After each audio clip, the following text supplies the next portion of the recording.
81వ కీర్తన మొదటి వచనం అందరం కలిసి చదువుకుంటాం.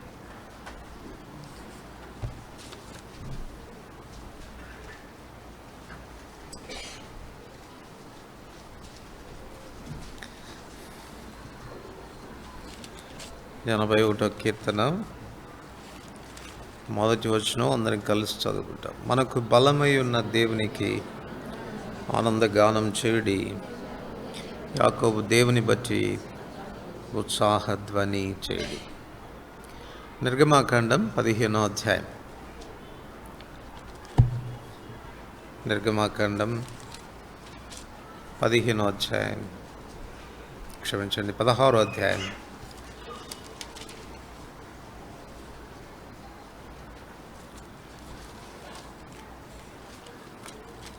క్షమించండి, 13వ అధ్యాయం 3వ వచనం. నిర్గమాకాండం 13వ అధ్యాయం 3వ వచనం. అందరం కలిసి చదువు. మోషే ప్రజలతో ఇట్లా, నేను మీరు దాసగృహమైన ఐగుప్తు నుండి బయలుదేరి వచ్చిన దినమును జ్ఞాపకం చేసుకునండి. యెహోవా తన బాహుబలం చేత దానిలోండి మిమ్మల్ని బయటికి రప్పించను. పులిసినది ఏదియో తినవద్దు. ప్రార్థన చేసుకుంటారు. ప్రేమ కలిగిన పరలోకపు తండ్రి, యేసు వారి శ్రేష్టమైన పరిశుద్ధమైన నామమున ప్రభు దినాన మీ పాదముల చెంత కనబడడానికి మీరు ఇచ్చిన ఆధిక్యతను బట్టి వందనములు. దయగల తండ్రి, పరిశుద్ధుడైన దేవుడవని, సృష్టికర్తవైన దేవుడవని, స్వచ్ఛందంగా మా అందరి కొరకు ప్రాణమర్పించిన దేవుడవని, మమ్మను రాజులైన యాజక సమూహంలో చేర్చిన దేవుడవని, దయగల తండ్రి, మహిమ ఘనత ప్రభావాలు పొందిన అర్హుడైన దేవుడవని, పలు విధాలుగా మిమ్మల్ని స్తుతించి ఆరాధించి ఘనపరిచే ఆధిక్యత మాకు ఇచ్చినందుకు వందనములు. ఇప్పుడు మీ వాక్యాన్ని ధ్యానం చేయనట్టుండగా మాతో మాట్లాడుతున్నాము. మా ఆత్మీయ స్థితిగతులు బాగా ఎరిగిన దేవుడవు, మా అక్కరేంటో తెలుసుకున్న దేవుడవు. మా అక్కర కొలది మీ వాక్యాన్ని మాకు పంచిపెట్టుము. ప్రాముఖ్యంగా చదువుకున్న లేఖన భాగాలు తిరిగి మీ చేతులు పెట్టుకుంటుండగా మీరే విరచి ఆశీర్వదించి మాకు వడ్డించండి. ధర్మశాస్త్రంలోని ఆశ్చర్యకరమైన సంగతులు చూసినట్లు మా కన్నులు తెరవు. నేను కేవలం నిష్ప్రయోజకమైన దాసుడను, బలహీనుడను, హద్దుబాట్లు కలిగిన వాడను. మీరు నన్ను బలపరిస్తే కానీ నేనేమి చెప్పచాలనని నా నిస్సహాయ స్థితిని తెలియచేసుకుంటూ మీపైన ఆధారపడుతుంటుండగా కృప చూపించు, సహాయపడు. యేసు ప్రభు నామమున వందనములతో ప్రార్థిస్తున్నాం తండ్రి. మనకు బలమై ఉన్న దేవునికి ఆనందగానము చేయుడి. మన దేవుడే మనకు బలం. మనకు అవసరమైన వాటన్నిటి విషయాల్లో దేవుడు తన బలాన్ని మన పక్షంగా అందచేసేవాడు. మనం ఎంత బలహీనులమో ఆయన మనల్ని ఎరిగినవాడు. ఆయన బలం లేకపోతే, ఆయన మనకు శక్తినివ్వకపోతే మనం ఏ విషయంలో కూడా ముందుకు సాగలేం. సో మన నిస్సహాయ స్థితిని ఎరిగిన దేవుడు ఆయన తానే మనకు బలంగా ఉండడానికి ఆయన ఇష్టపడుతూ ఉన్నాడు. మన జీవిత యాత్రలో ఆరంభం మొదలుకొని మన జీవితాన్ని ముగించు పర్యంతం కూడా ఆయన తన బలాన్ని మనకు ప్రసాదిస్తూనే ఉంటాడు. నిర్గమాకాండం 13వ అధ్యాయం 3వ వచనంలో మనం చదువుకున్న భాగంలో ఆయన మనకు తన బలాన్ని అనుగ్రహించే విషయంలో ఈ ప్రథమ కారణం మనకి ఇక్కడ కనపడుతుంది. ఐగుప్తులో నుండి వెలుపలికి తీసుకొని రావటంలో తాను వినియోగించిన బలం. ఆయన అంటాడు, నా బాహువును చాపి నా బాహుబలం చేత నేను వారిని విడిపిస్తాను. సో విడిపించుటలో ఆయన వినియోగించిన బలం అని చెప్పాలి. ఇశ్రాయేలీయులు దేవునికి విరోధంగా తిరుగుబాటు చేసిన కారణం చేత, వారి పాపాన్ని బట్టి వారు బానిసలయ్యారు. బానిసలవడం మాత్రమే కాక దేవుని యొక్క ఉగ్రత కూడా వారి మీద నిలిచి ఉంటూ వచ్చింది. వారి జీవితాలకి మనకు ఏం వ్యత్యాసం ఏమి లేదు. మన పరిస్థితి కూడా అదే. మనం సహజంగా జన్మతోనే పాపులం. మనం చేశామని కాదు, కానీ హెబ్రీ 5:12 ప్రకారంగా ఒక్క మనిషిని పాపం, ఆ పాపాన్ని బట్టి మనందరం కూడా పాపం సంప్రాప్తమైంది. రోమా 3:23 ప్రకారంగా ఏ భేదం లేదు, అందరూ పాపం చేసిన వాళ్ళే. సో పాపం ఎప్పుడు కూడా మనల్ని బానిసత్వంలోనికి నడిపిస్తుంది. యోహాను సువార్త 8:34 ప్రకారంగా పాపం చే ప్రతివాడును పాపమునకు దాసుడైపోతాడు. ఎవరికి దాసులం అవుతాము? పాపానికి దాసులం అన్నప్పుడు అంటే ఆ పాపమునకు జనకుడైనటువంటి వానికి దాసులం. ఎఫెసీ 2:2 చెప్తాడు, వానిని గూర్చి చెప్తూ అంటాడు, వాడు అవిధేయులైన వారిని ప్రేరేపించు శక్తికి అధిపతి అని. అవిధేయులైన వారిని ప్రేరేపించే శక్తికి అధిపతి. ఎవరైనా దేవునికి అవధేయులైతే, తిరుగుబాటు చేస్తే, దేవుని ఆజ్ఞలను అతిక్రమించే వాళ్ళు ఉంటే వాళ్ళందరికీ వాడు నాయకుడు అవుతాడు. వాళ్ళని ప్రేరేపించే శక్తికి అధిపతిగా వాడున్నాడు. సో వాని ఆధిపత్యంలోనికి వెళ్ళిపోతాడు, వాని బానిసత్వంలోనికి వెళ్ళిపోతాడు. హెబ్రీ 2:14-15 ప్రకారంగా మరణ భయము చేత జీవితకాలమంతా దాస్యమునకు లోబడినటువంటి వాడు. సో పాపము బానిసత్వంలోనికి మనల్ని నడిపిస్తుంది. అంత మాత్రమే కాదు, దేవుని యొక్క ఉగ్రత క్రింది కూడా మనల్ని తీసుకొస్తుంది. రోమా 1:18 ప్రకారంగా దుర్నీతి పరులైనటువంటి వారికి, అంటే సత్యాన్ని ఎదిరించి దుర్నీతి పరులైన వారందరి మీదికి దేవుని కోపం పరలోకము నుంచి బయలుపరచబడుచున్నది అని చదువుతాం. సో దుర్నీతిలో ఉండే ప్రతి మనుషుడు కూడా దేవుని యొక్క తీర్పులోనికి వస్తాడు. ఆయన ఆగ్రహానికి, ఆయన ఉగ్రతకు గురి అవుతాడు. అదే ఎఫెసీ 2:3 కూడా మనం చదువుతాం, కడమ వారి వల్లనే స్వభావ సిద్ధంగా దైవోగ్రతకు పాత్రలంటే. సో ఇశ్రాయేల్ చరిత్రకు మన చరిత్రకు ఏం వ్యత్యాసం లేదు. వాళ్ళు పాపం చేశారు, బానిసలయ్యారు, దైవోగ్రతకు పాత్రలైనారు. మనము పాపం చేశాము, మనము బానిసలమయ్యాము, మనము దైవోగ్రతకు పాత్రలమైనాము.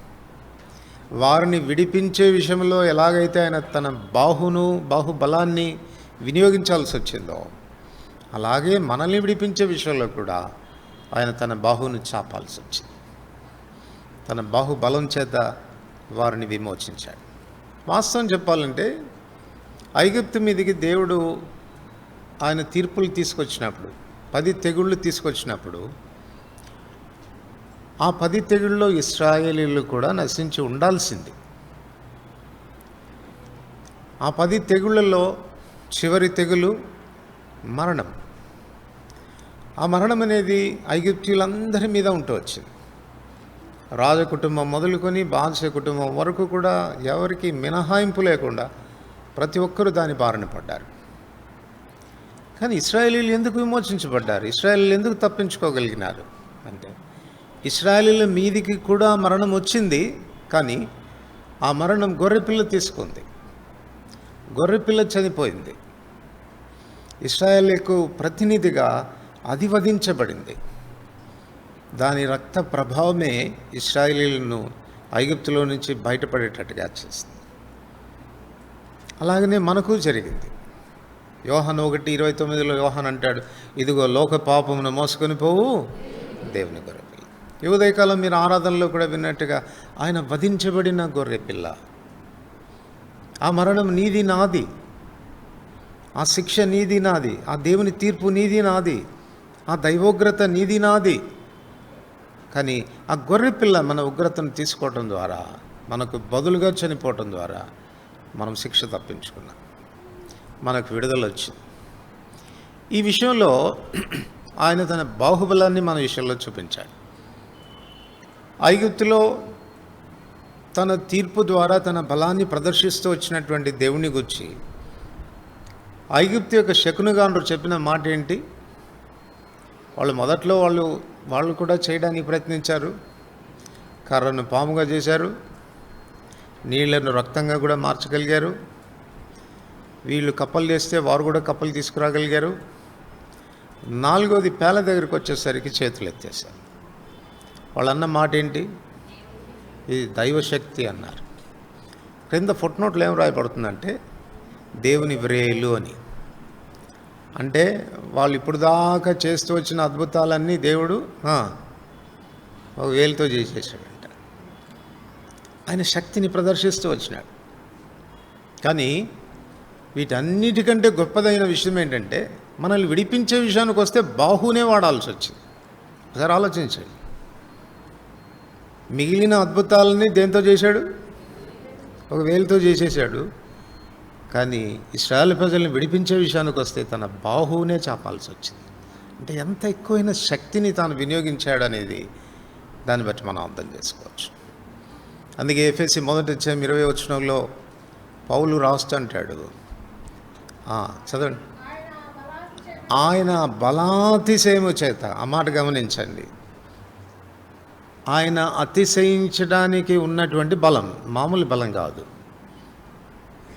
అంటే తన సూపర్ పవర్, ఉన్నతమైనటువంటి ఆశక్తి, ఆ బలాతిశయం చేత క్రీస్తును మృతుల్లో నుండి లేపాడు.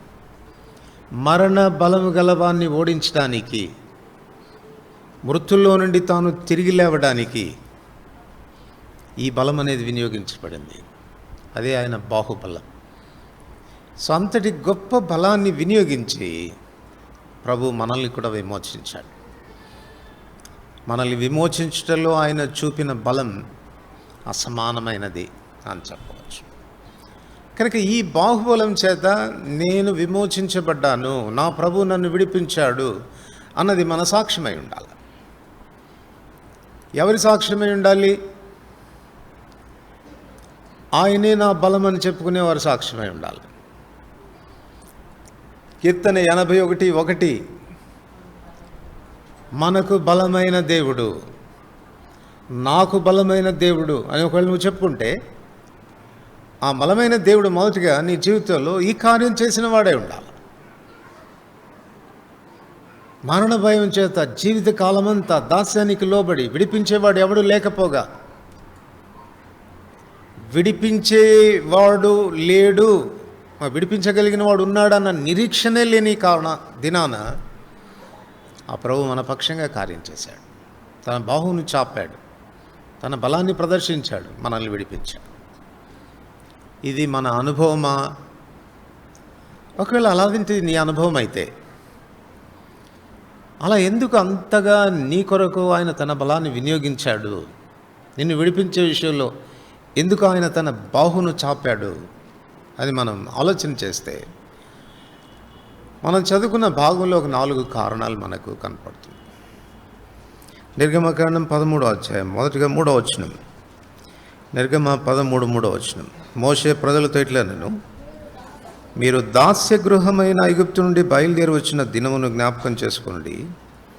యెహోవా తన బాహుబలం చేత దానిలో నుండి మిమ్మల్ని బయటికి రప్పించను. పులిసినదేదియో తినవద్దు. ఈ వచనంలో 2 విషయాలు కనపడుతున్నాయి మనకు. మొదటిది, మీరు ఐగుప్తులో నుండి బయలుదేరి వచ్చిన దినమును జ్ఞాపకము చేసుకోండి. అది ఎప్పుడు మన జ్ఞాపకంలో ఉండాలంట. ఏది? మనం విడిపించబడిన దినం, ఆయన బాహుబలం చేత మనల్ని విమోచించిన దినం. ఆ దినం ఎప్పుడు మన స్మరణలో, జ్ఞాపకంలో ఉండాలి. దాని గురించిన సంగతులు ఈ ఉదయకాలం చూసాం. ఒకవేళ మీకు దాని గురించిన వినాలనుకుంటే ఆన్లైన్లో మీరు చూడవచ్చు, ఆ వర్తమానం మీరు అనొచ్చు. రెండవ విషయం, అదే వచనంలో మనం చూస్తాం, పులిసినదేదియో తినవద్దు. సో ఈ 3వ వచనం చివరి భాగం నుండి 8వ వచనం వరకు కూడా అలా విమోచించబడినటువంటి వారు ఉండవలసిన లేక జీవించవలసిన ప్రవర్తన జీవితాన్ని గురించి రాశాడు. ఎలా ఉండాలి మనం? పులిసినది ఏది మనము తినకూడదు. ఆ తర్వాత 9వ వచనంలో 3వదిగా, యెహోవా ధర్మశాస్త్రం నీ నోట ఉండునట్లు బలమైన చేతితో యెహోవా ఐగుప్తులో నిన్ను బయటికి రప్పించననుటకు ఈ ఆచారము నీ చేతి మీద నీకు సూచనగాను నీ కన్నుల మధ్య జ్ఞాపకార్థంగాను ఉండును. యెహోవా ధర్మశాస్త్రం నీ నోట ఉండునట్లు, అది 3వ అందుకొరకు ఆయన తన బాహుబలం చేత ఐగుప్తులోంచి ప్రభువు మనల్ని బయటికి తీసుకొచ్చాడు. ఆ తర్వాత 10 నుంచి 16 వచనాల వరకు, 11 నుంచి 16 వచనాల వరకు మన ప్రతిష్టతను గురించి మాట్లాడుతున్నాడు. అలాగే విడిపించబడినటువంటి మనం ఎలా ఉండాలో చూడండి. 12వ వచనం చదవండి. ప్రతి తొలిచూలు పిల్లను నీకు కలుగు పశువుల సంతతిలోను ప్రతి తొలి పిల్లను ప్రతిష్ఠింపవలను, వానిలో మగ సంతానం యెహోవా దగును. ఈ రీతిగా ప్రతిష్ఠించబడాల్సిన విధానాన్ని గురించి ఈ 11 నుంచి 16 వచనాల్లో మనం చూస్తాం. సో ఈ 4 సంగతులు. మొదటిది, విమోచించబడిన దినం ఎప్పుడు మన స్మరణలో ఉండాలి, జ్ఞాపకంలో ఉండాలి. రెండవది, పులిసినది ఏది కూడా మనము తినకూడదు. మూడవది, యెహోవా ధర్మశాస్త్రము మన నోట ఉండాలి. నాలుగవది, మన జీవితాలు ప్రతిష్ఠించబడిన జీవితాలుగా, అంటే ఆయన కొరకు ప్రత్యేకించబడిన జీవితాలుగా మన జీవితాలు ఉండాలి. ఆ బలాన్ని నువ్వు రుచించి ఉంటే, ఐగుప్తు దాస్యం నుండి నన్ను విడిపించుటలో నా ప్రభు తన బాహుబలాన్ని నా ఎడల చూపాడు అన్నది వాస్తవమైతే, నీ వ్యక్తిగతమైన జీవితంలో ఈ 4 విషయాలు కూడా నీ అనుభవంలో ఉండాలి. మొదటి దాన్ని ఉదయకాలం చూస్తాం, ఇప్పుడు రెండవ దాన్ని గురించి చూస్తాం. పులిసినది ఏది మీరు తినకూడదు. పులిసినది ఏది కూడా మీరు తినకూడదు. పులియని రొట్టెలతో పండుగ ఆచరించాలి. పులియని రొట్టెలతో పండుగ ఆచరించాలి. కొరింథీయులకు రాసిన మొదటి పత్రిక 5వ అధ్యాయం. కొరింథీయులకు రాసిన మొదటి పత్రిక 5వ అధ్యాయం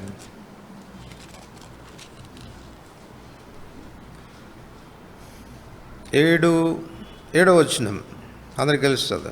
మీరు పులిపిండి లేనివారు గనక క్రొత్త ముద్దవుటకై ఆ పాతదైన పులిపిండిని తీసి పారవేడి. ఇంతేగాక క్రీస్తు అన్న మన పస్కా పశువు వధింపబడింది. సో క్రీస్తు అను మన పస్కా పశువు వధించబడుట ద్వారానే ఐగుప్తులో నుంచి మనం విడిపించబడ్డాం. ఆ బానిసత్తుల నుంచి మనం విడిపించబడ్డాం. సో అలాగా ఆ పస్కా బలి పశువు సమర్పణ ద్వారా నేను విడిపించబడ్డాను అన్న విషయము మన స్మరణలో ఉండడానికి, జ్ఞాపకంలో ఉండడానికి ఈ పులియని రొట్టెల పండుగను వాళ్ళు ఆచరించాలి. కనుక వారు 7 దినాల పండుగను ఆచరించేవాళ్ళు. ఆ సమయంలో వారు పులిసినది ఏది తినకూడా ఉండాలి. క్రొత్త నిబంధనలోనికి వస్తే మనకు కూడా అలాంటి పండుగలు ఏమైనా ఉన్నాయా? 7 దినాలు ఆచరించే పులియని రొట్టెల పండుగ ఏదైనా ఉందా? మనకు భౌతికంగా అలాంటిది లేదు, కానీ ఆత్మీయంగా పులిసినది కూడా మనం తినకూడదు. పులిపిండి అంటే ఏంటి? పులిపిండి దేని గురించి ప్రభు పులిపిండి అని మాట్లాడుతూ వచ్చాడు అని ఆలోచిస్తే ప్రాముఖ్యంగా ఒక 3 సంగతులు మనకు ప్రస్ఫుటంగా ప్రభు చెప్పినట్లుగా మనం చూడవచ్చు. మొదటిది, మార్కు సువార్త 8వ అధ్యాయం 15వ వచనం. మార్కు సువార్త 8వ అధ్యాయం 15వ వచనం అందరికి కలిసి చదువుదాం. ఆయన చూచుకొనుడి, పరిసయ్యుల పులిపిండిని గూర్చియు హేరోదు పులిసిన పిండిని గూర్చియు జాగ్రత్త పడుడని వారిని హెచ్చరించను. సో మనం కూడా పులిపిండి లేని వారంగా ఉండాలి. ఏ పులిపిండి విషయంలో జాగ్రత్త పడాలంట? పరిసయ్యుల పులిసిన పిండి, హేరోదు పులిసిన పిండి.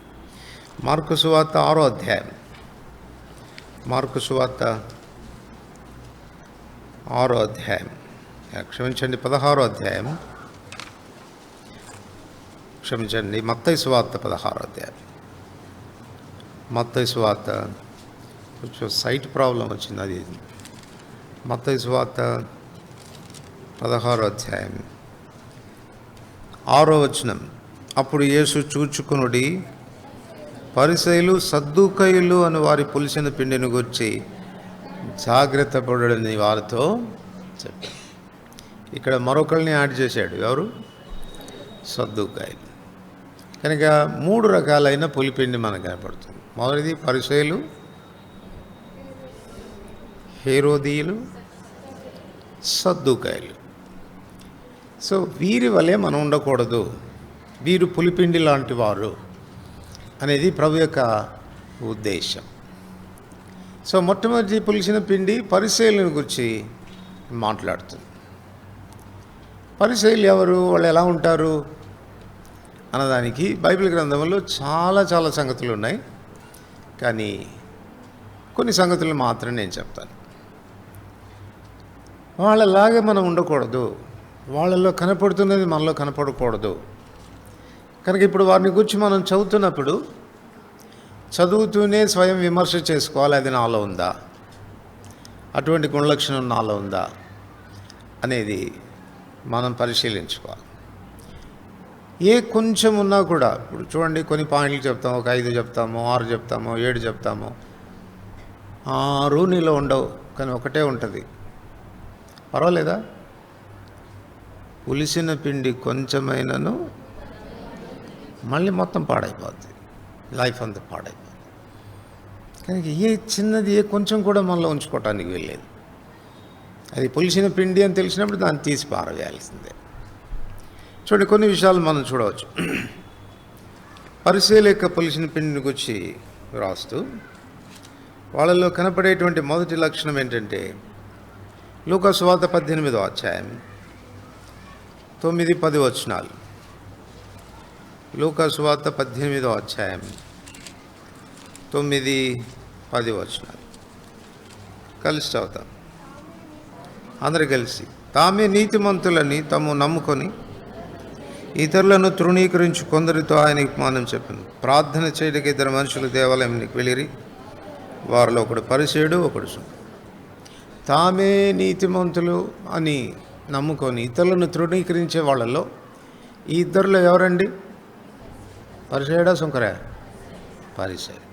అంటే పరిసయ్యులకు ఉండే మొదటి లక్షణం ఏంటి? వాళ్ళని గురించి వాళ్ళకి చాలా హై ఒపీనియన్. మా అంత ఆత్మీయులు ఇంకొకరు ఉండరు. కనుక వాళ్ళు ఎంతసేపు ఏం చేస్తారు? వాడెంత, ఈమెంత అని ఏం చేస్తుంటారు? వాళ్ళు ఇతరులను తృణీకార భావంతో చూస్తుంటారు. దాని భావం ఏంటంటే, వాళ్ళల్లో ఏం కనపడుతుంది చెప్పండి? అతిశయం కనపడుతుంది, గర్వం కనపడుతుంది. అందుకే తాను ప్రార్థన చేస్తే ఏమన్నాడు?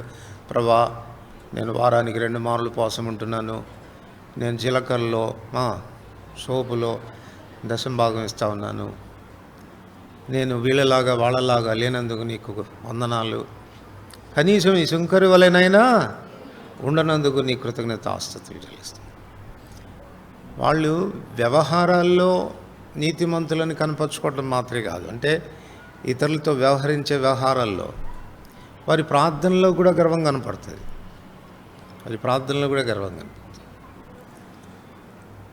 చాలా పర్యాలు ప్రార్థన చేయడం కూడా మనం నేర్చుకోవాలి. ప్రార్థనలో కొన్నిసార్లు అతిశయం కనపరుస్తాం. అంటే మనల్ని గురించి మనం చాలా గొప్పగా ఇండైరెక్ట్గా ఆయనకు కాదు పక్కన వాళ్ళకి చెప్పేస్తూ ఉంటాం. ప్రార్థన ఎవరి కొరకు చేస్తున్నాం? మనం దేవునికి కాదు. సో మన ప్రార్థన పక్కన వాళ్ళు వినాలా? అబ్బో, ఎక్క ఇంత రైచస్ అన్నమాట అని అనుకోవాలి. అందుకొరకు చేస్తూ ఉంటాం. అట్లాంటి ప్రార్థనలు చేయకూడదు. కొన్నిసార్లు ప్రార్థనలో ప్రసంగాలు చేస్తాం. ఎవరికి ప్రసంగాలు చేస్తారు అంటే ఆయనకే చేసేస్తారు. ఎవరికి? మీరు విని చూడండి, నాకు ఆశ్చర్యం అనిపిస్తుంటుంది. ఆయనకే చెప్తుంది, ప్రభువా అలా ఉండకూడదని తెలుసు కదయ్యా నీకు అంటే, నీ ఉద్దేశం ఏంటి? తెలియదనా? అన్నీ ఆయనకు చెప్పేస్తూ ఉంటారు. ఇట్లా ఉండకూడదు కదా ప్రభా, మనం ఇలా చేయకూడదు కదా ప్రభా, ఆయన చెప్పాలా నీకు, నువ్వు ఆయనకి చెప్పాలా? పరిసయ్యుల ప్రార్థనలో తాము నీతిమంతులని కనపరుచుకోవడానికి చాలా ప్రయత్నం చేస్తారు. దాంతోపాటు ఇతరులను తృణీకరించేటువంటి మనస్తత్వం వారిలో కనపడుతుంది. అదే 18వ అధ్యాయం 11వ వచనం, 18-11 వచనం. పరిసయ్యుడు నిలబడి, దేవా, నేను చోరులను, అన్యాయస్తులను, వ్యభిచారులైన ఇతర మనుషుల వలనైనను ఈ సుంకరి వలనైనను ఉండనందుకు నీకు.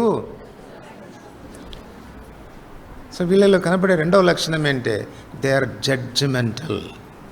తీర్పు తీర్చేటువంటి వైఖరి వాళ్ళలో ఉంటుంది. తీర్పు తీర్చే వైఖరి వాళ్ళు. చాలాసార్లు ప్రిజ్యుడీస్ అంటారు. ప్రిజ్యుడీస్ అంటే ఏంటి? ప్రిజ్యుడీస్ అంటే ప్రీ జడ్జ్ అని అర్థం. ప్రీ జడ్జ్ అంటే ముందుగానే తీర్పు తీర్చేసాడు. కొన్నిసార్లు వాళ్ళని చూసి వీడొట్టి దొంగోళ్ళలాగా ఉన్నాడు అనిపిస్తుంది మనకు. వి ప్రీ జడ్జ్. పాపం వాడు చాలా నీతిమంతుడై ఉంటాడు. మనకున్నటువంటి స్వల్ప జ్ఞానంతో ఆలోచన చేసి వాళ్ళ వైఖరిని చూసి వాళ్ళ మీద ఒక అభిప్రాయం ఏర్పాటు చేసుకొని వాళ్ళకి తీర్పు తీర్చేసేస్తాం, జడ్జిమెంట్ పాస్ చేసేస్తాం. వాళ్ళు ఇలాంటి వాళ్ళు, వాళ్ళు ఇలాంటి వాళ్ళు ఏంటి ఖచ్చితంగా అనిపిస్తుంది అక్క నాకు అట్లాంటి వాడే. ఏం తెలుసు నీకు? ఎలా చెప్పగలవు? ఇంకా మామూలు చెప్పుకోవాలనంటే వాస్తవానికి తీర్పు తీర్చే అధికారం మనకుందా? లేదు. మీకు భయం రావడానికి చెప్తున్నాను. తీర్పు తీర్చేదానికి ఒకవేళ నువ్వు ప్రయత్నిస్తే దేవుని స్థానంలో నువ్వు కూర్చున్న దాంతో సమానం. ఎందుకంటే తీర్పు తీర్చే అధికారం ఆయనకు తప్ప ఎవరికి లేదు. మిఖాయేలు అపవాదిని గద్దిస్తూ, అపవాదితో ఒకసారి పోరాటం ఏర్పడినప్పుడు యూదా పత్రికలో మనం చదువుతాము, తను తీర్పు తెగింపక మిఖాయేలు సైతాన్ని తీర్పు తీర్చేదానికి తెగించలేదంట. మీరు చెప్పండి, సైతాన్ని ఏమని తీర్పు తీర్స్తే తప్పు? ఒరే అబద్ధికుడా నువ్వు అంటే తప్ప? వాడు అబద్ధికుడు కాదా? ఒరే మోసగాడా అని తిడితే తప్ప? ఏది నువ్వు వాడికి పేరు పెట్టినా వాడు సూటబులే దేనికైనా. అయినా కూడా మిఖాయేలు తీర్పు తీర్చేదానికి తెగించగా యెహోవా నిన్ను గద్దించునుగాక అన్నాడంట. అలాంటప్పుడు మనం ఎలా ఉండాలి చెప్పండి? ఎవ్వరి విషయంలో కూడా తీర్పు తీర్చేదానికి ప్రయత్నం చేయవద్దు. ఇది పరిసయ్యుని యొక్క లక్షణం. ప్రభా, వాడు జారుడయ్యా, వీడు చోరుడయ్యా, వీడైతే ఒట్టి పనికిమాలినోడయ్యా, కనీసం వీనిలాగా ఉండనందుకు నీకు కృతజ్ఞత వస్తుంది. మూడవది, అట్లాంటి మనస్తత్వం మనకు ఉంటుంది కాబట్టి మార్కు సువార్త 3వ అధ్యాయం, మార్కు సువార్త 3వ అధ్యాయం 2వ వచనం. మార్కు సువార్త 3వ అధ్యాయం 2వ వచనం. అచ్చట వారు ఆయన మీద నేరం మోపవలనని ఉండి విశ్రాంతి దినమున వారిని స్వస్థపరచునేమని ఆయనను కనిపెట్టుచుండిరి. వారు అంటే ఎవరు వీళ్ళు? ఎక్కడ తెలుసు మీకు పరిచయాలని? 6వ వచనం చదవండి. 6వ వచనం. పరిచయాలు వెలపలిగిపోయి. సో ఈ పరిచయాలకు ఉన్న మరొక లక్షణం ఏంటంటే దే ఆర్ కీన్ అబ్జర్వర్స్. ఎవరిని అబ్జర్వ్ చేస్తారు? వాళ్ళు ప్రతి ఒక్కళ్ళని గమనిస్తుంటారు. వాళ్ళు కూర్చుంటే గమనిస్తారు, వాళ్ళు లేస్తే గమనిస్తారు, వాళ్ళు మాట్లాడుతుంటే గమనిస్తారు, వాళ్ళు అటు పోతుంటే చూస్తారు, ఇటు పోతుంటే చూస్తారు. వాళ్ళ అంబిషన్ అంతా ఏంటంటే ఎక్కడ దొరుకుతాడు ఆ వీడు. They are keen observers. వాళ్ళు ఎంతమాత్రం వాళ్ళని చూసుకోరు, తమ జీవితాలు పరిశీలించుకోరు. దేవుని వాక్యం ఏం చెప్తుంది చెప్పండి? బల దగ్గరికి వచ్చేటప్పుడు అంతా వింటాం కదా, ప్రతి మనుషుడు తను తాను పరీక్షించుకున్న వాళ్ళను అలాగే చేసి ఆ రొట్టెని తిని ఆ పాత్రలోనిది. నన్ను అడిగితే మనల్ని పెద్దగా పరీక్షించుకోవాల్సిన అవసరం లేదు, తెలిసిపోతూనే ఉంటాయి మనకు. మన పొరపాట్లు మనకు అర్థమైపోతుంటాయి, మన స్మరణకు వచ్చేస్తూ ఉంటాయి. నువ్వు అలా చేయలేదా, ఇలా చేయలేదా, అలా మాట్లాడలేదా, ఇలా ప్రవర్తించలేదా అని ఒక ఆయన చెప్తూ ఉంటాడు. ఎవరు? మన మనసాక్షే లోపల నుండి చెప్తుంటాడు. మనం ఏమంటాం? నోరు మూసుకో, మాట్లాడు మాకు, నేను చాలా బిజీగా ఉన్నాను. ఏ విషయంలో? వేరే వాడిని పరీక్షించే విషయంలో చాలా బిజీగా ఉన్నాను, టైం లేదు నాకు ఇప్పుడు. నన్ను నేను చూసుకోవటానికి. ఎవరి మనస్తత్వం ఇది? ఎక్కడ దొరుకుతాడా అని ఆయననే పరీక్షించారంట వీళ్ళు. ఎవరు? పరిచయం. అదే అధ్యాయం 5వ వచనం, అందరు కలిసి చదువుతాను. అదే అధ్యాయం 5వ వచనం. ఆయన వారి హృదయ కాఠిన్యమునకు దుఃఖపడి కోపంతో వారిని కలయిచొచ్చి నీ చేయి చాపమని ఆ మనుషునితో చెప్పిన వాడు తన చేయి చాపగా అది బాగుపడను. ఆయన వారి హృదయ కాఠిన్యమునకు. పరిశీలకుండే మరొక లక్షణం ఏంటి? వారికి హృదయ కాఠిన్యం ఉంటుంది. ఏ విషయంలో కాఠిన్యం? అక్కడ ఒక ఊచ చేయగలవాడు ఉన్నాడు. ఊచ చేయగలవాడిని చూసి ప్రభు జాలిపడుతూ ఉన్నాడు. జాలిపడి వీళ్ళ బుద్ధి ఆయనకు అర్థమైంది. నన్ను ఎక్కడో చోటు ఇరికించాలనే కనిపెట్టుకుని ఉన్నారని కూడా ఆయనకు తెలుసు. అందుకే వాళ్ళకి ప్రశ్న వేస్తున్నాడు. ఏమని? 4వ వచనం. వారిని చూచి విశ్రాంతి దినమున మేలు చేయట ధర్మమా, కీడు చేయట ధర్మమా, ప్రాణరక్షణ ధర్మమా, ప్రాణహత్య ధర్మమా అని అడిగాను. అందుకు వారు ఎందుకు ఊరుకున్నారు? ఏదో ఒకటి చెప్పచ్చు కదా. అవునండి, ప్రాణహత్య ధర్మం అని చెప్పొచ్చు, ప్రాణరక్షణే ధర్మం అని చెప్పొచ్చు, మేలే ధర్మం అని చెప్పొచ్చు, కీడే ధర్మం అని చెప్పవచ్చు. ఏదో ఒక జవాబు ఇవ్వాలి కదా. ఎందుకు ఊరుకున్నారు? ఏది చెప్పినా దొరికిపోతారు వాళ్ళు. ఏది చెప్పినా దొరికిపోతారు. చాలాసార్లు ప్రభు మనకి వేసే ప్రశ్నలకు మన దగ్గర ఏముండవు, జవాబులు ఉండవు. వాళ్ళకి అర్థమైపోయింది ఆయనకి. వాళ్ళ ఉద్దేశం అంతా ఏంటంటే వాడు బాగుపడకూడదు, ఆ మూడు బారిపోయిన వాని జీవితం బాగుపడకూడదు, ఊచ చేయగలవాడు స్వస్థపరచబడకూడదు. వాళ్లకు ధర్మశాస్త్రమే ప్రధానమైనది, వారి ఆచారాలే ప్రధానమైనవి. కానీ ఒక వ్యక్తి బాగుపడడం అనేది వారికి ఎంత మాత్రం ఇష్టం లేదు. వాళ్ళ హృదయ కాఠిన్యం. చాలా పర్యాలు దేవుని బిడ్డలమని చెప్పుకుంటాం, కానీ ఈ పులిపిండి మన జీవితాల్లో కనపడుతూ ఉంటుంది. విమర్శించే స్వభావం, హెచ్చించుకునే స్వభావం, ఇతరులను పరిశీలనగా వారి తప్పులు పట్టుకునేదానికి మన సమయం అంతా వెచ్చించేటువంటి స్వభావం. వాళ్ళకి ఏదైనా బాగు చేద్దాము, వాళ్ళకి ఏదైనా అవసరతలో సహాయపడదాము, వారి ఇళ్ళ కనికరం చూపిద్దాము, వాళ్ళు మేలు పొందేటట్టుగా చూద్దాము. ఏం మాత్రం ఆ విషయంలో శ్రద్ధ ఉండదు. ఇంకెవరన్నా వాళ్ళకి మేలు చేస్తే కూడా సాధించలేరు వీళ్ళు. అలాంటి మనస్తత్వం. మార్కు సువార్త 7వ అధ్యాయం. మార్కు సువార్త 7వ అధ్యాయం.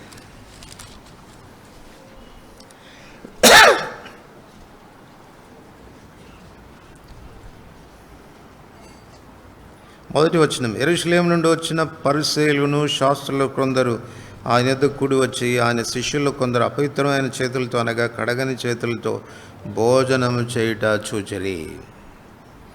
5వ వచనం. అప్పుడు పరిసయ్యులు శాస్త్రులు నీ శిష్యులు ఎందుకు పెద్దల పారంపర్యాచారం చొప్పున నడుచుకొనక అపవిత్రమైన చేతులతో భోజనం చేయుదురని ఆయనను అడిగిరి. ఇందుకు ఆయన వారితో ఇలా చెప్పాను, ఈ ప్రజలు పెదవులతో నన్ను గనపరుచుతారు, కానీ వారి హృదయం నాకు దూరంగా ఉన్నది.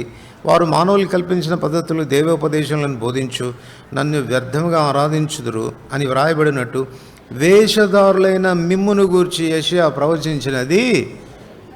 డైరెక్ట్ అటాక్ చేసేస్తున్నాడు. ఏమంటున్నాడు వాళ్ళని? మీరు వేషధారులు. మీరు ఎందుకు వేషధారులు అన్నాడు? ఎందుకు వేషధారులు అన్నాడు? 8వ వచనం. మీరు దేవుని ఆజ్ఞను విడిచిపెట్టి మనుషుల పారంపర్యాచారమును గాయకొనుచున్నారు. మీరు దేవుని ఆజ్ఞను ప్రక్కన పెట్టి, అంటే వాళ్ళకు ఆచార సాంప్రదాయాలే చాలా చాలా ప్రాముఖ్యమైనది. కానీ దేనికి ప్రాముఖ్యతనివ్వరు? దేవునికి ప్రాముఖ్యత. విశ్వాసులైనటువంటి మనం చాలా జాగ్రత్త పడాలి. ఇక్కడ ఇది పులిపిండి, గుర్తుపెట్టుకోండి. వాక్యమా, ఆచార సాంప్రదాయమా? దేనికి మీ ప్రాధాన్యత? అంటే దేనికి ఇస్తారు మీరు? వాక్యానికి ఇస్తారా? పెళ్ళి వచ్చింది, వివాహం అన్ని విషయంలో ఘనమైనది అని ప్రభు చెప్పాడు. అందుకే మరి చాలా ఘనంగా చేయాలి. ఏం చేయాలి? నలుగు పోయాలి, పసుపు రాయాల,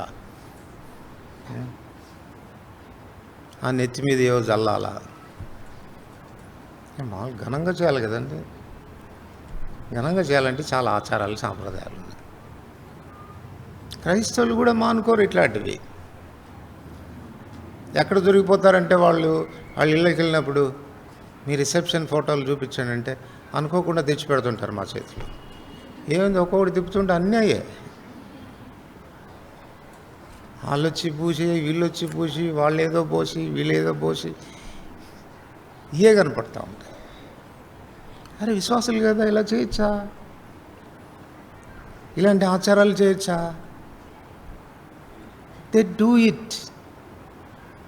ఇంకా చాలా తెలివైన వాళ్ళు ఏంటంటే అట్లాంటి వాటికి మమ్మల్ని పిలవరు. ఎందుకు వచ్చిన తంటా వీళ్ళతో అని. అన్న మీరు వద్దులేండి అన్న, మేము చేసుకుంటాంలే. ఎందుకనంటే వస్తే తంటాలి కదా, చేయనీయం కదా, అది భయం వాళ్ళకి. ఇది చేయకపోతే ఏంటి అంటే చేయాల్సిందేనన్న. పరిచయుడు కాదా నువ్వు? దేవుని వాక్యం ఏం చెప్తా ఉంది? పితృ పారంపర్య ఆచారాలని మీరు పాటిస్తూ దేవుని వాక్యాన్ని నిరర్థకం చేస్తారా? దేవుని బిడ్డలమైనటువంటి మనం వాక్యానుసారంగా ప్రవర్తించాల్సింది ఆచార సాంప్రదాయాల. వీళ్ళు చాలామంది ఉన్నారు కొత్త వాళ్ళకి. నేను చెప్తా, మా నాన్నగారు చనిపోయినప్పుడు సమాధి చేసి ఇంటికి వచ్చారు. ఇంకా అక్కడి నుంచి మేము వచ్చేయాల్సి ఉంది. మేము బయలుదేరుతున్నాం, సర్దుకుంటుంటే వాళ్ళు అన్నారు, ఏంటన్నా జ్ఞాపకార్థ కూడికి పెట్టరా అన్నారు. ఏం అలవాటు లేదండి, అలాంటి కూడికి ఏం పెట్టాం లేదన్నా, పెట్టడం మంచిదన్నారు. జ్ఞాపకార్థ కూడి నేను చెప్పాను, నేను పెట్టను. చూడండి, వాళ్లకు దినాలు చేస్తారు కదా, పెద్ద దినమో చిన్న దినమో ఏదో ఉంటుంది కదా. ఆ దినాల్లో ఏం చేస్తారని చెప్పండి. వాళ్ళు ఆయనకి ఇష్టమైన వంటలు తీసుకెళ్ళి ఎక్కడ పెడతారు? ఆ సమాధి దగ్గర పెడితే ఆ కాకులో ఏవో వచ్చి తినాలంట. అంటే ఈ చనిపోయిన ఆయన కాకి రూపంలో వచ్చి తింటాడో మరి ఏంటో తెలియదు మనకు, కానీ తినాలి. ఒకవేళ అట్లా పెట్టకపోతే ఆయన ఇంటికి వచ్చేస్తాడంట. అది వీళ్ళ భయం. బాబు ఎందుకు నువ్వు అక్కడి నుంచి వస్తావు, మేమే వస్తాం నీకు అక్కడ పెడతాం, నువ్వు రామాక, నీకు ఇష్టమైంది ఏదో చెప్పి అన్నీ వండుకొని వస్తాను. నేను మీకు చెప్తున్నాను, మా నాన్న 93లో చనిపోయాడు, ఇప్పుడు వరకు మా ఇంటికి రాలే. డోంట్ వరీ, చింతపడకండి. ఆచారాలు సాంప్రదాయాలు పాటించకపోతే ఏం నష్టం జరుగుతుందో భయపడవద్దు. నిలబడండి ప్రభు కొరకు, వాక్యం కొరకు నిలబడండి, వాక్యానుసారంగా ప్రవర్తించడానికి నిలబడండి. దేవుడు ఆశీర్వదిస్తాడు మిమ్మల్ని. ఇది పరిశీలి యొక్క లక్షణాల్లో మరొక లక్షణం. మార్కు సువార్త 23:5. మార్కు సువార్త 23, మత్తయి సువార్త 23:5. మత్తయి సువార్త 23:5. మనుషులకు కనపడు నిమిత్తము తమ పనులన్నీ చేయుదురు. ఎవరిని గురించి? 2వ శాస్త్రులు పరిసయ్యులు వాళ్ళని గురించి చెప్తూ 5వ అంటున్నాడు, మనుషులకు కనపడు నిమిత్తం తమ పనులన్నీ చేయదు. సో వాళ్ళకు కనపడే మరొక లక్షణం ఏంటి చెప్పండి? వాళ్ళు ఏదన్నా చేస్తే ఎవరు చూడాలి? మనుషులు చూడాలి. అప్పుడప్పుడు గమనించుకుంటూ ఉంటారు, చూస్తున్నారా లేదని. చూస్తున్నారు. వాళ్ళ ఉద్దేశం ఏంటంటే వాళ్ళకంతా మెప్పు ఎవరు ఇవ్వాలి? మనుషులు ఇవ్వాలి. ఏం చేస్తావక్క నువ్వు, నీ సమర్పణ, నీ ప్రయాసము, అబ్బో నువ్వు అక్క సంఘంలో ఉండాల్సిందని అనాల ఎవరైనా మనల్ని. అప్పుడు మనకు కడుపు నిండినట్ల మోంచేద్దాం రండి అక్కడ. ఏం అసలు నాకు చాలా కడుపు నిండినట్టుంది. ఎందుకంటే నిండేది దీన్ని బట్టి కాదుగా, మనుషుల మెప్పును బట్టి నిండుతుంది. ఎవరు నన్ను గమనించడం లేదు, ఎవరు నా ప్రయాసాన్ని చూడటం లేదు. నా దేవుడు మాత్రమే నా ప్రయాస చూస్తున్నాడు. అయినా పర్వాలేదు, లెట్ మీ డూ ఇట్. సిన్సియర్గా చేస్తాను, మనుషులు నన్ను గమనిస్తున్నప్పుడు ఎలా చేస్తాను, అట్లాగా నన్ను ఎవరు గమనించకపోయినా చేస్తాను అనేదేనా మన ప్రవర్తన? సో పరిశీలనలో కనపడే లక్షణం ఏంటంటే వాళ్ళు మనుషుల ప్రశంస కోరుకుంటారు. అందుకే మనుషులు నన్ను చూస్తున్నారా లేదా అన్న గమనంలో వాళ్ళు చేస్తారు. అందుకే ప్రార్థన చేయాల్సి వచ్చినప్పుడు కూడా వాళ్ళు ఎక్కడ నిలబడతారంట? సంత వీధులకు వచ్చి నిలబడతారంట. అక్కడ ఏమి నీకు ఇల్లు లేదా, ఇంట్లో ప్రార్థన చేసుకోకూడదు?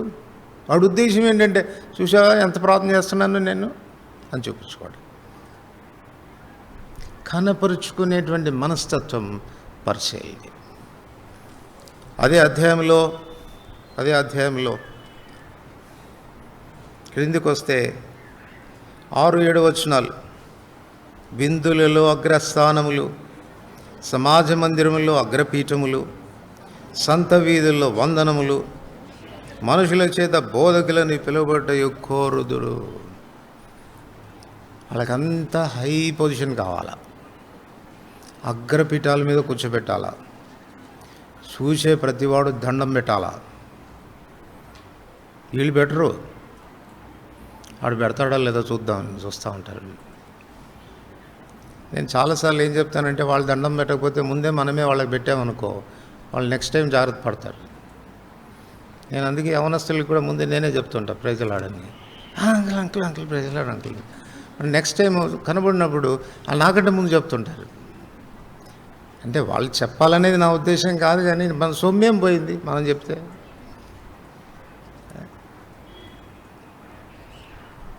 ఆ వైఖరి, నన్ను గణపరచాలి, నన్ను అగ్రస్థానంలో ఉంచాలి, నన్ను చాలా గొప్పగా ఎంచాలి అనేటువంటి వైఖరి చాలా ప్రమాదకరమైంది.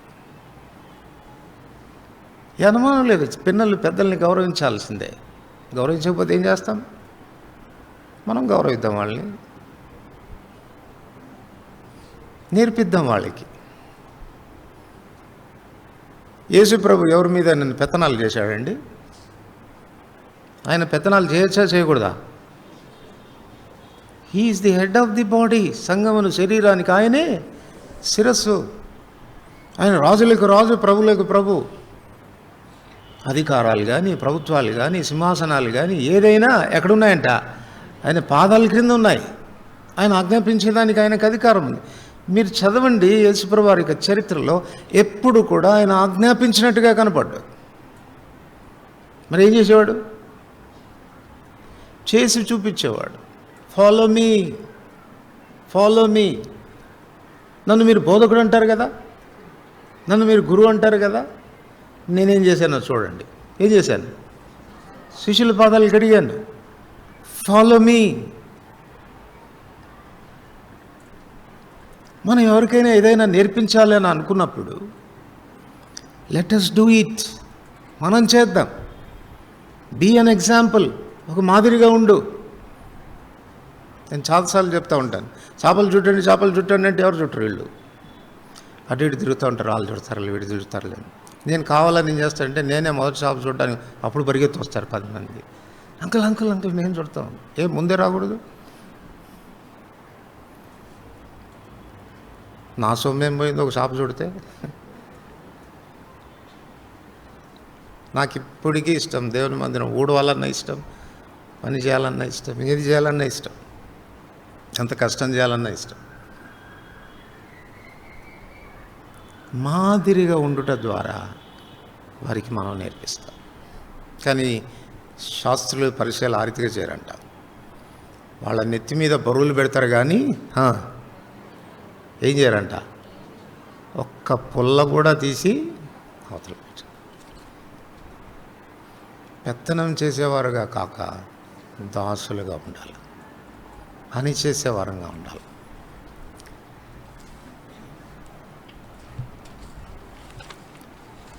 మార్కు సువార్త 8వ అధ్యాయం 15వ వచనం. మార్కు సువార్త 8వ అధ్యాయం 15వ వచనం.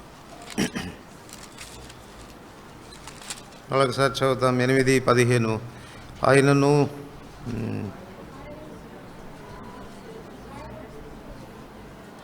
చదవండి.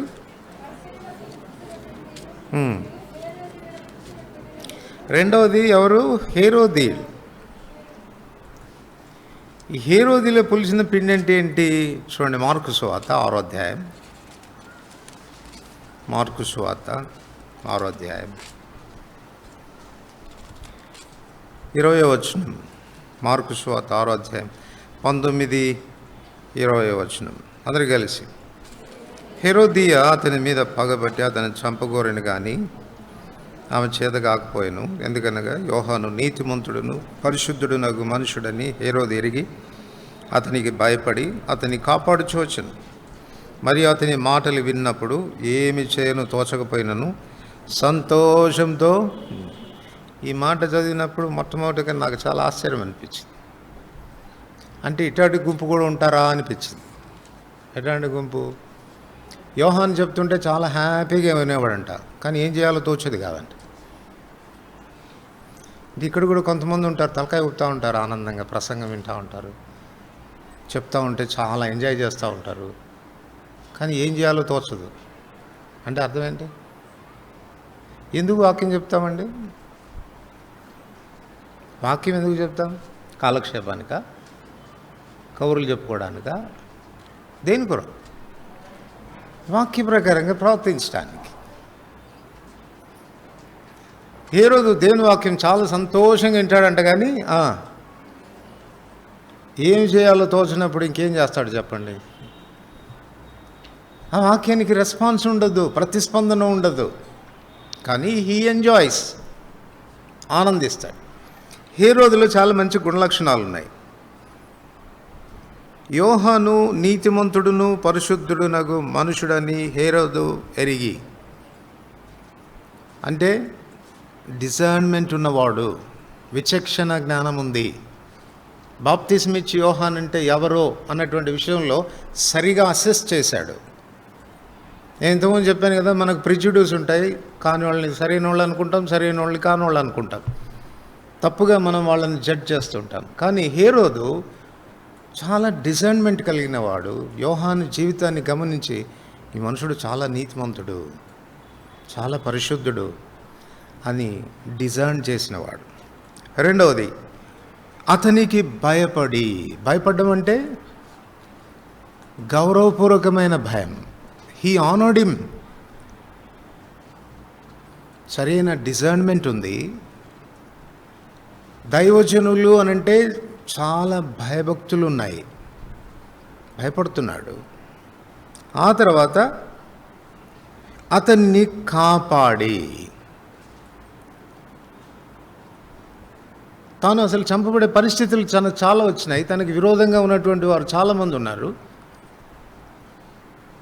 ఈయన చేతిలో ఉంది, సంహరించేదానికి కానీ సంహరించకపోయేదానికి కానీ పవర్స్ ఉన్నాయి హేరోదుకు. సో తనకున్న అధికారం అంతా వినియోగించి యోహాన్ ఏం చేస్తూ వచ్చాడు? కాపాడుతూ వచ్చినాడు, ప్రొటెక్ట్ చేస్తూ వచ్చాడు. నాలుగవది, యోహాను ప్రసంగిస్తూ ఉంటే చాలా బుద్ధిగా విని సంతోషించేవాడు. సో హేరోదు యొక్క జీవితంలో ఇది ఒక కోణం మాత్రమే.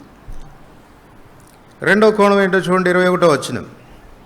అయితే తగిన దినం ఒకటి వచ్చును, ఎట్లనగా హేరోదు తన జన్మదినోత్సవమందు తన ప్రధానులను సహస్రాధిపతులకు గలిలయ దేశ ప్రముఖులకు విందు చేయించెను. సో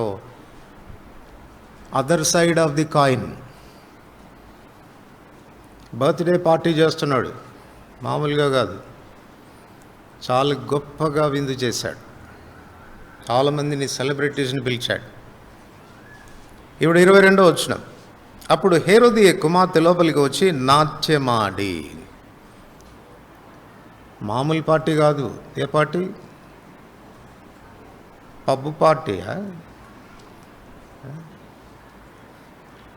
నాట్యం జరుగుతోంది. సర్వసాధారణంగా నాట్యం ఆడే వాళ్ళ డ్రెస్సులు ఎట్లుంటాయో మనకు తెలుసు కదా. మనలాగా నిండుగా కప్పుకోరు వాళ్ళు.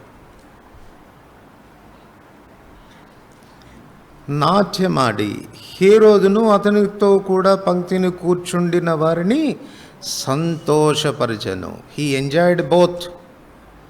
He enjoyed the word of God as well as dance. ఇది హేరోదు పులిపిండి అంటే. అరవిందం గారు చెప్పేవాళ్ళు, బడి ముఖము, గుడి ముఖము, స్కూల్ ముఖము, మనకు చాలా రకాల ముఖాలు ఉంటాయంట.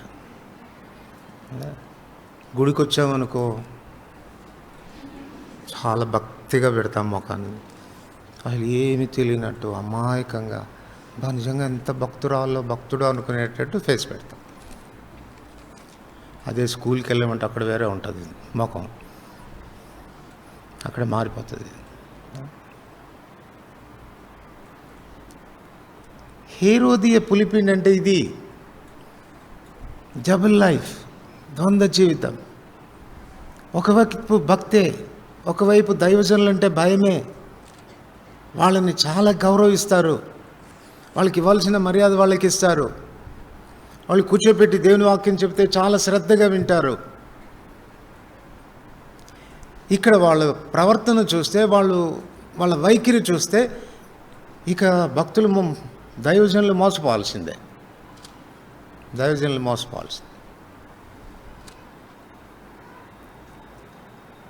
ఆ తర్వాత వాళ్ళు బయటికి వెళ్ళారంటే వాళ్ళ లైఫ్ వేరుగా ఉంటుంది. మళ్ళీ అక్కడ కూడా సేమ్ ఎంజాయ్మెంట్, అదే ఆనందం.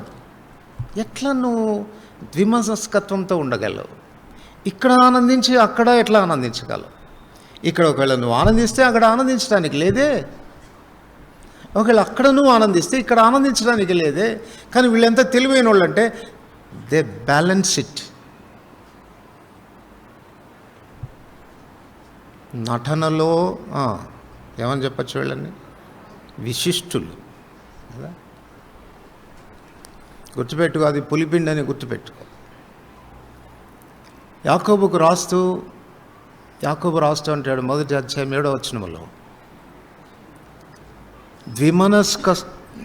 ద్విమనస్కస్తులు తమ సమస్త ప్రవర్తనలో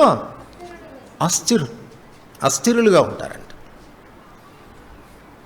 నువ్వు ఒకవేళ ఆ రీతిగా 2 రకాలైన మనస్తత్వాలతో జీవించాలని కోరితే,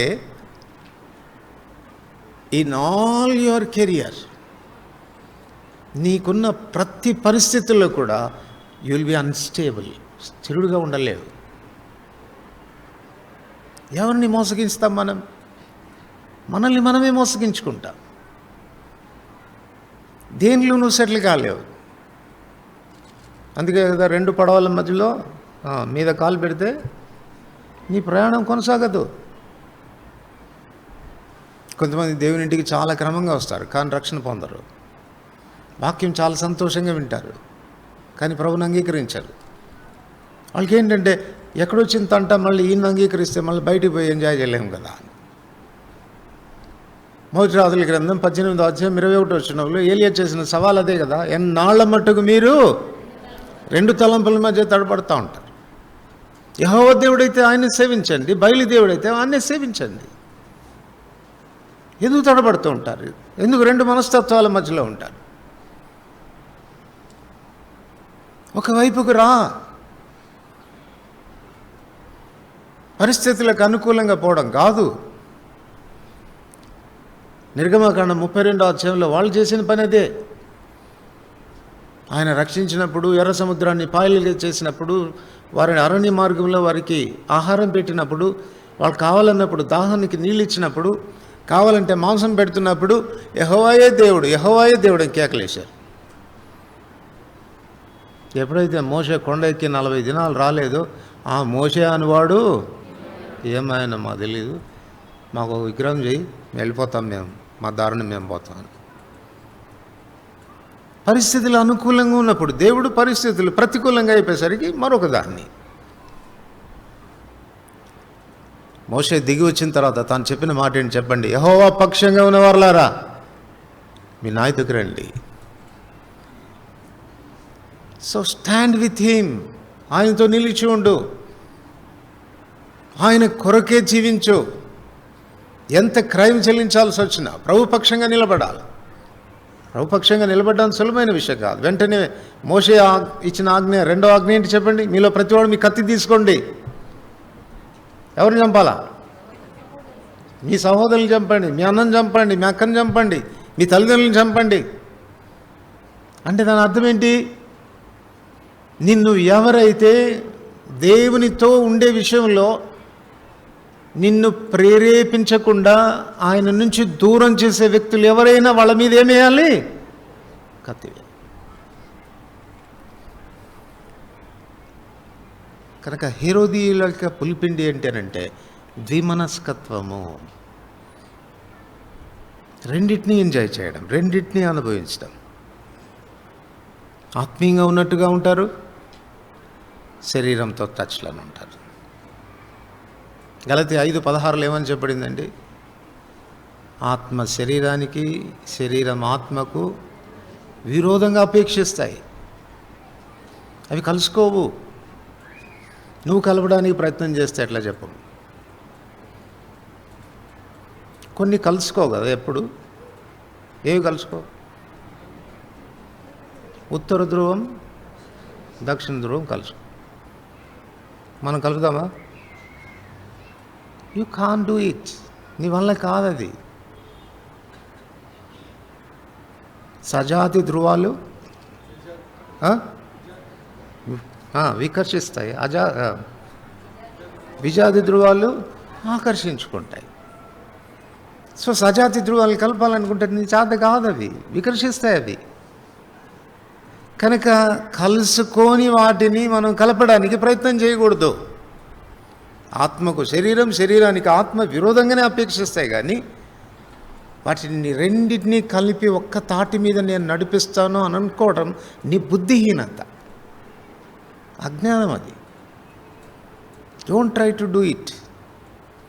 ఉంటే ఆత్మీయంగా ఉండు, లేకపోతే శరీరంగా ప్రవర్తించు. నీ మీద ఎవరండి ప్రవర్తన చేసేది? డామిట్, నువ్వు ఇట్లా ఉంటా, నీకు వీల్లేదని ఎవరన్నా అంటారా మనల్ని? నా ఇష్టం.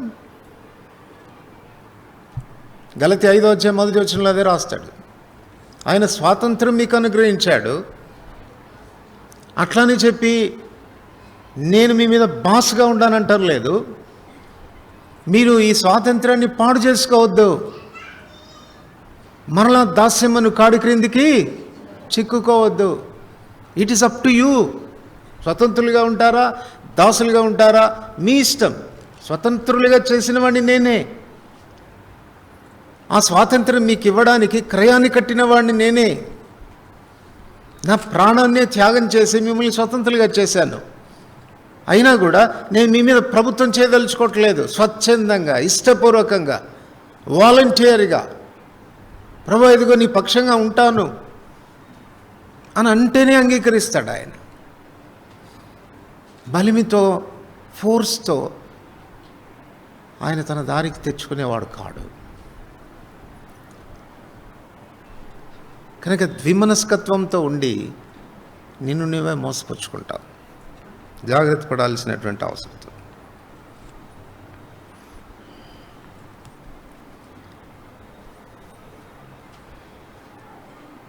మత్తయి సువార్త 16వ అధ్యాయం.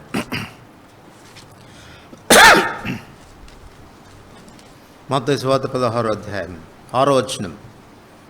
మత్తయి సువార్త 16వ అధ్యాయం 6వ వచనం. అప్పుడు యేసు చూచుకొనుడి, పరిసయ్యులు సద్దూకయ్యులు అని వారు పులిసిన పిండిని గురించి జాగ్రత్త పడుడని వారితో చెప్పాను. సద్దూకయ్యులు అనే పులిసిన పిండి. మొదటి పిండి ఏది? పరిసయ్యులు అనే పిండి. రెండవది హేరోదీయులు అనేటువంటి పులిపిండి. మూడవది సద్దూకాయలు. ఈ సద్దూకాయలు యొక్క పులిసిన పిండి ఏంటి అంటే, సద్దూకాయలు పునరుత్థానం ఉందని వారు నమ్మరు. చదవండి.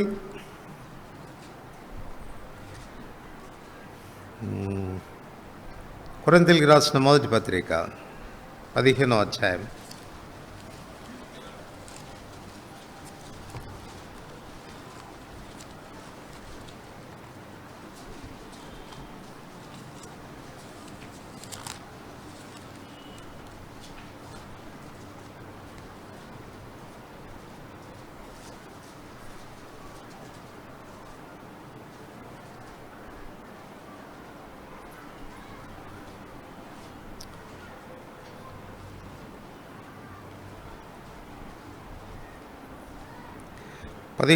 పన్నెండవ వచనం. క్రీస్తు మృతుల్లో నుండి లేపబడి ఉన్నాడని ప్రకటింపబడుచుండగా మీలో కొందరు మృతుల పునరుత్థానం లేదని ఎలా చెప్తున్నారు?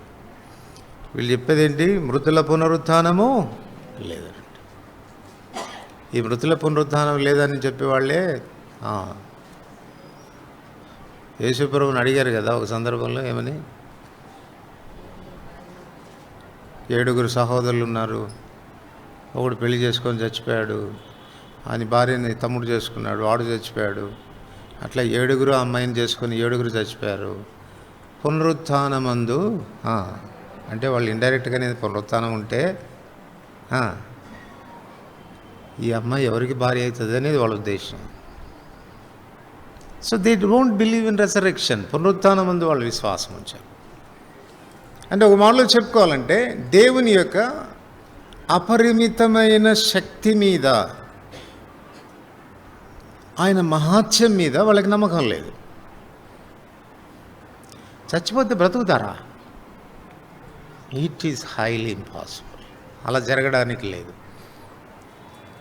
అంటే వాళ్ళ ఉద్దేశం ఏంటి అని అంటే, మనకు సాధ్యం కాంది ఆయనకు మాత్రం ఏం సాధ్యమవుతుంది అనేది వాళ్ళ ఉద్దేశం. అంటే దేవుని యొక్క అసమానమైన అతీతమైన శక్తి మీద వాళ్ళకేం లేదు, నమ్మకం లేదు.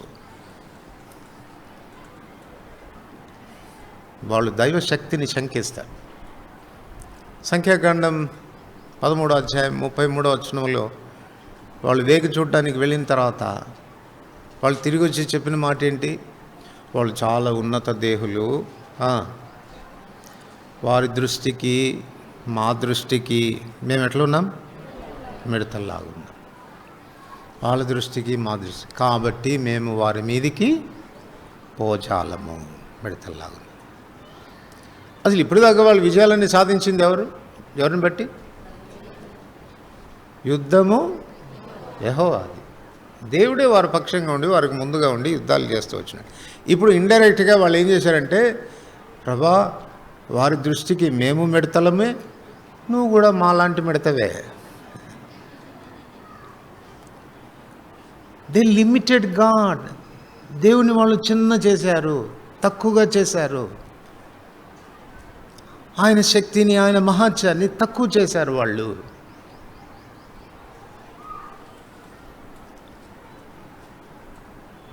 మనం వాళ్ళ గురించి చెప్తే నవ్వుతున్నాం కానీ మనం చేయట్లేదా? మీరు చెప్పండి, మీకు వచ్చే ఏ సమస్య అయినా దేవుని కంటే చిన్నదా గొప్పదా? గట్టిగా చెప్పట్లేదు, ఎందుకంటే దొరికిపోతామని. చిన్నదా గొప్పదా? చిన్నదే కదా. మరి అట్లాంటివాడు ఎందుకు వరి అవుతున్నారు? మీరు వరి అవుతున్నప్పుడంతా మీరేం చెప్తున్నారంటే, దేవా నాకు ఈ సమస్యను చూసావా, ఎంత గొప్పదో అనుకున్నావు, దానికంటే నువ్వు చాలా చిన్నవాడివి అని చెప్తున్నావు. ఇఫ్ యు వరీ, చింతపడితే. కీర్తనలు 97 5వ వచనం అందరికి కలిసి చదువు. 97వ కీర్తన 5వ వచనం. యెహోవా సన్నిధిని, సర్వలోకనాథుని సన్నిధిని పర్వతములు మైనము వలె. యెహోవా సన్నిధిని, సర్వలోకనాథుని సన్నిధిని పర్వతాలు ఎట్లా కరిగిపోతాయంట? ఆయన అట్లా నిలబడితే చాలు పర్వతాలు ఏమవుతుంటాయి? క్యాండిల్ కరిగినట్టే కరిగిపోతాయి. జకర్యా 4, 6, 7 వచనాల్లో కూడా మనం చెప్తాం. శక్తి చేతనైనను బలం చేతనైనను కాక నా ఆత్మ చేతన ఇది జరుగునని సైన్యములకు అధిపతి యెహోవా సెలవిచ్చాడు. గొప్ప పర్వతమా, జెరుబ్బాబెలును అడ్డగించుటకు నీవు ఏ పాటి దానివి, చదును భూమిగా చేయబడదు. అది కదా చెప్పింది. మన సమస్యలు మనకు పర్వతాల్లాగా కనపడతాయి, మన ప్రభు ఏమో చీమలాగా కనపడుతుంటాడు. అందుకే ఆయన మీద మనకు భరోసా ఉండదు, ఆయన మీద మనకు నమ్మకం ఉండదు. ఆయన చేయగలడు అన్నటువంటి విశ్వాసం ఉంచాం. ఎంత పెద్దదైతేనేమండి నీ సమస్య, ఎంత పర్వతం లాంటిదైతేనేమి నీ సమస్య. పర్వతాలని కలగచేసిన దేవుడు, మాట చేత సమస్త సృష్టిని కలగచేసిన దేవుడు, తన మహత్తు గల మాట చేత సమస్తాన్ని నిర్వహిస్తున్నటువంటి దేవుని శక్తిని పరిమిత స్థితిలోకి తీసుకొస్తావా? చిన్నవాణ్ణి చేస్తావా ఆయన్ని? ఎంత అవమానం అది! ఇది పులిపిండి కాదా? సో నీ కష్టం ఏదైనా, నీ ఇబ్బంది ఏదైనా, ఆ సమస్య ఎంత గొప్పదైనా గుర్తుపెట్టుకో, దానికంటే నా దేవుడు గొప్పవాడు అన్న గమనంలో మనం జీవించాలి. రెండవది, ఆయన ప్రేమను కూడా శంకిస్తారు వాళ్ళు. They doubt his love. ఆయన ప్రేమను కూడా వాళ్ళు శంకిస్తారు. ఆయన అపరిమితమైన శక్తిని శంకిస్తారు. రెండవది, ఆయన ప్రేమను కూడా శంకిస్తారు. కొన్నిసార్లు మనం శత్రు చేత వంచబడి తప్పిపోయి ఎట్లాంటి పరిస్థితుల్లోనికి వెళ్ళిపోతామనంటే, నేను మళ్ళీ రికవర్ అవుతాను, బాగుపడతాను, నా సమస్య పరిష్కారం చేయబడుతుంది, దేవుడు నన్ను మళ్ళా కనికరిస్తాడు అనడానికి వీలు లేనంత దౌర్భాగ్యంగా పడిపోయేటువంటి ఆస్కారం అనేది ఉంది.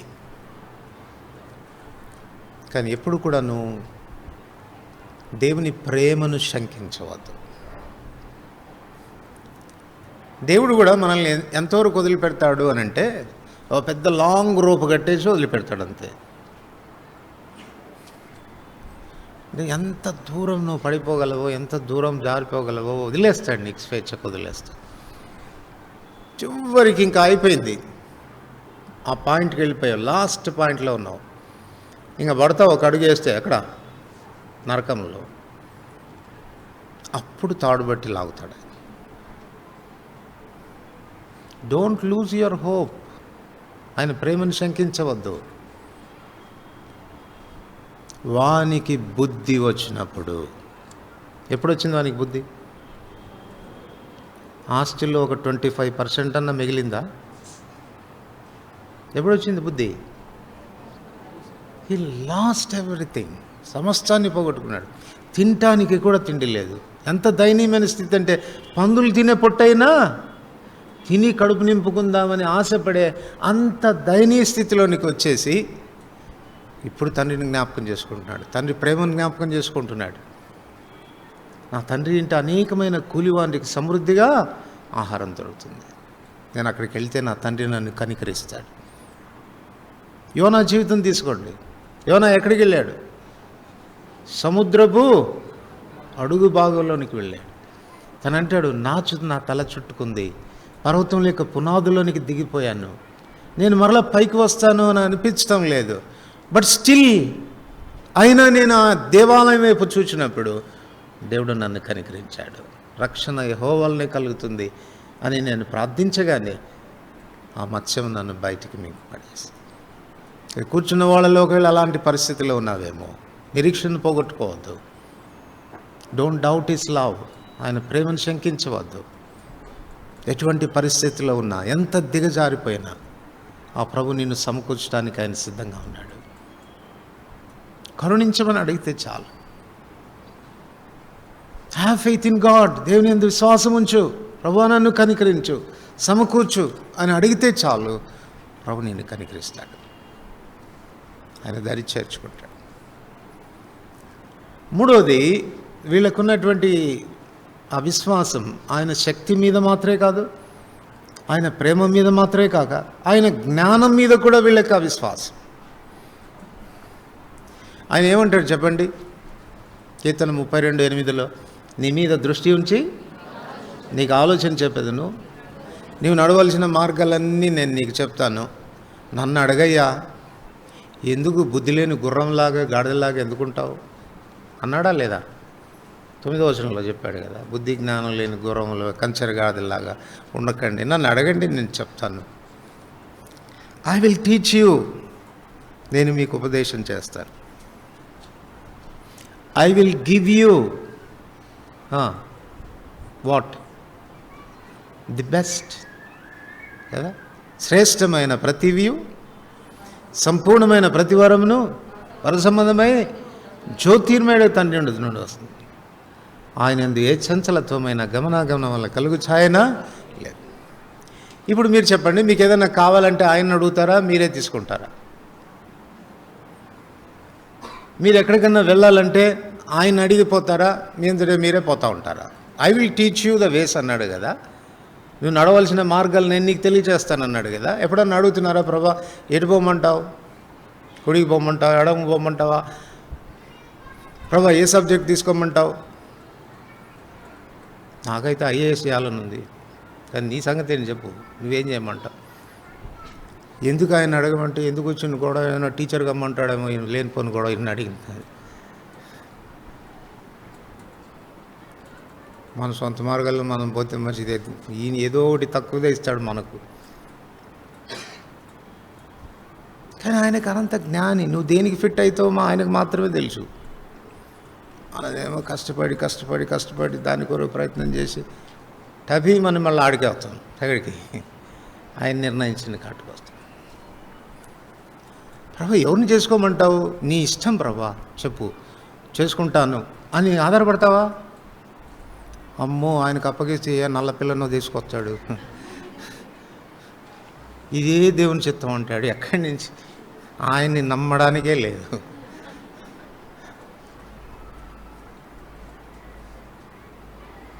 బట్టి దత్ గారని ఉండేవాడు ఆయన, పాపం చాలా పెద్ద వయసుకు, 90 ఇయర్స్లో కూడా ప్రభు సేవ చేస్తున్నాడు హైదరాబాద్లో. ఆయనకు తర్జుమా చేసేవాడు. ఆయన ఒకసారి చెప్తా వచ్చినాడు, కొంతమంది ఇలా అంటారంటే, ప్రభు నీ చిత్తంలోనే ఉండాలనుకుంటున్నాను, నీ చిత్తమే నా పక్షంగా జరగాలనుకుంటున్నాను. ప్రభు నీ చిత్తంలోనికి ఆ లిల్లీని తీసుకురాయ్యా.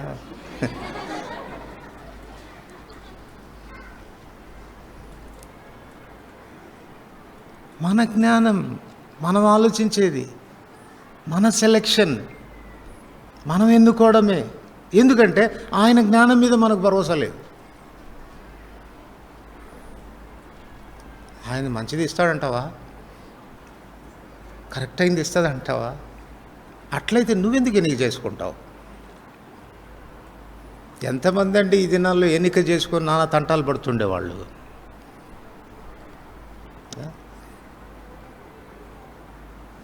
ఏమి ఇండియా అంటారండి? అందంగా ఉండేవాళ్ళని ఏమి ఇండియా అంటారు? మిస్సెస్ ఇండియానా, మిస్ ఇండియానా? దేవుడు నీకు మిస్ ఇండియా అని ఇవ్వాలంటే ఇవ్వకపోవచ్చు. నాకు మిస్ ఇండియానే కావాలి దేవా నువ్వు అంటే ఇయ్యడు ఆయన. ఎందుకంటే ఆ మిస్ ఇండియా 4 రోజులు ఉండి మళ్ళీ ఇంకోటితో పోతే తెలుసా ఆయనకు నిన్ను మోసం చేసిపోతుందని. He knows. మనకి ఏది ఉత్తమం ఆయనకు తెలుసు, ఏది శ్రేష్టం ఆయనకు తెలుసు. ఆయన జ్ఞానం మీద ఆధారపడు. సామెతలు 3:5 చెప్తాడు, నేను జ్ఞానిని కదా అని నీవు అనుకొనవద్దు. నీ స్వబుద్ధిని ఆధారం చేసుకోనక నీ పూర్ణ హృదయంతో యెహోవా యందు నమ్మిక ఉంచు. Trust him. ఆయన యందు మనం నమ్మిక ఉంచగలిగితే మనం ఏనాడు కూడా రిగ్రెట్ కాము, పశ్చాత్తాపడు. ఎందుకనంటే జ్యోతిర్మయుడకు తండ్రి ఆయన, తండ్రి లాంటి మనస్తత్వం కలిగిన వాడు, శ్రేష్టమైనవి ఇచ్చేవాడు. ఇంకొక తర్జుమాలో ఏముంటుందంటే జ్యోతిర్మయుడకు తండ్రి శ్రేష్ఠ ఈవులను అనుగ్రహించేవాడు ఉంది. ఇంకొక తర్జుమాలో ఎట్లుందంటే శ్రేష్ఠ ఈవులను ఇచ్చుచూ ఉండువాడు. He never stops. Full stop పెట్టాడు ఆయన. ఇన్ని ఇచ్చాను కదా చాలే అని అనుకోడు, ఇస్తూనే ఉంటాడు. అది ఆయన మనస్తత్వం.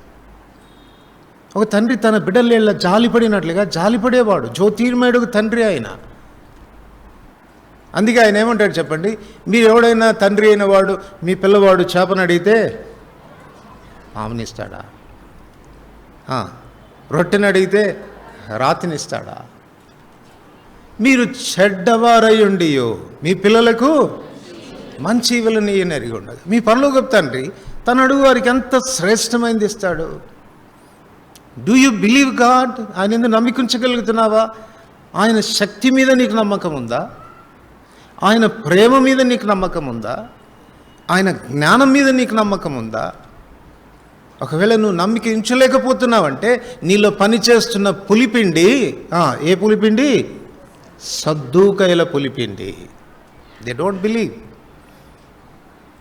అందుకే వాళ్ళు ఎంత ఎక్స్టెంట్కి పోయినారంటే అసలు పునరుత్థానమే లేదు పో అని చెప్పారు. మనం మాటలతో చెప్పం, కానీ క్రియాపూర్వకమైన జీవితం వచ్చినప్పుడు, ఫెయిత్ ఎక్సర్సైజ్ చేయాల్సి వచ్చినప్పుడు, ఆయన జ్ఞానం మీద ఆధారపడాల్సి వచ్చినప్పుడు, ఆయన శక్తిని ఆశ్రయించాల్సి వచ్చినప్పుడు అపనమ్మిక ఎక్కడో మన హృదయంలో తచ్చాడుతూ ఉంటుంది. గుర్తుపెట్టుకో, అది పులిపిండని. దాన్ని తీసి నువ్వు పారవేస్తే కానీ నీ జీవితం బాగుపడదు. దాన్ని ఒకవేళ ఆ రీతిగా కొనసాగించావా, పులిపిండి కొంచెమైనా ముద్దంతా పాటు చేస్తుంది. తన బాహుబలం చేత మనల్ని రక్షించడంలో దేవుని ఉద్దేశం ఏంటి? నిన్ను విడిపించడంలో ఉద్దేశం ఏంటి?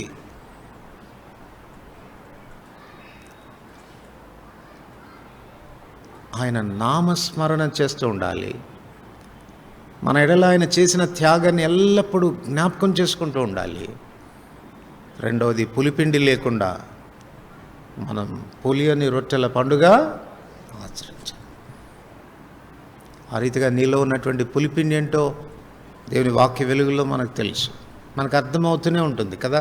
చెప్తున్నప్పుడు ఇది ఉంది నాలో, ఇది తప్పకుండా ఉంది, ఈ గుణలక్షణం నాలో ఉంది. పరిచయుడిలాగా వాళ్ళు వీళ్ళు చూడు, మాకు ఏమేమి దొరుకుతుందా కదా. మనం వాక్యం వింటున్నప్పుడంతా మనం కూడా ఎట్లా ఉంటాం చెప్పండి? బాలే తగిలిందిలే వాడికి, ఎవరికి మనం ఆలోచిస్తూ ఉంటాం. వీడికి తగలాల, ఈ అక్కకు తగలాల అని ఆలోచిస్తుంటాం.